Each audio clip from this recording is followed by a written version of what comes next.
Улсын хурлын дарга ирхэн гишүүдээ. Монгол Улсын их хурл үндсэн хуулийн цэцгийн 2026 оны 1-р дүгнэлтийг 2026 оны 3-р сарын 31-ний өдрийн нэгдсэн хуралдаанаараа үндсэн хуулийн цэцэд маргаан хянан шийдвэрлэх ажиллагааны тухай хуулийн 14-р зөвлөлд аль ч их авч хэлцэхгүй байгаа эргэцүүн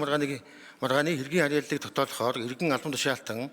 төр олон нийтийн байгууллага үндсэн хуулийн цэцэд гомдол гарвал хэргийн харьяаллыг тогтоож холбогдох шүүхэд шилжүүлнэ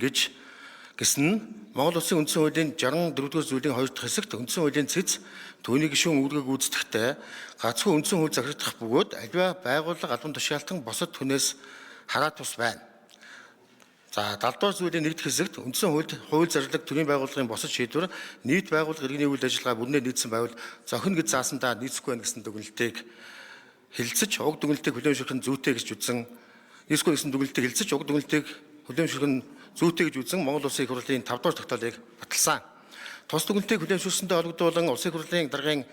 2026 оны 152 дугаар захирамжаар үндсэн хуулийн цэцэд маргаан хянан шийдвэрлэх ажиллагааны тухай хуульд өөрчлөлт тухай хуулийн төслийг боловсруулж хэлэлцүүлэлт бэлдэх үүрэг бүхий ажлын хэсгийг Улсын их хурлын гишүүн Ил Мөнхбаатар ахалж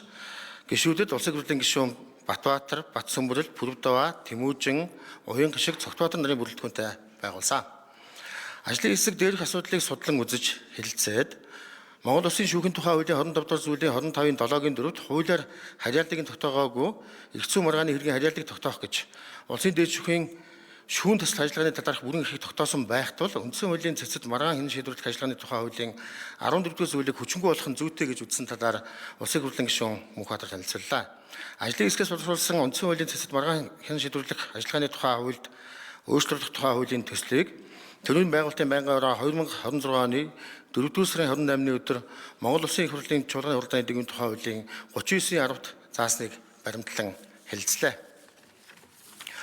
Хуулийн төслийн анхны хэлэлцүүлгийг явуулах үед зарчим зөрүүтэй санал гараагүй тул анхны хэлэлцүүлгээс эцэслэн батлах үе шат руу шилжүүлэх гормын саналыг Улсын их хурлын гишүүн Мөнхбаатар гаргасныг байнгын орооны хурлаанд оролцсон гишүүдийн олонх тэмцсэн.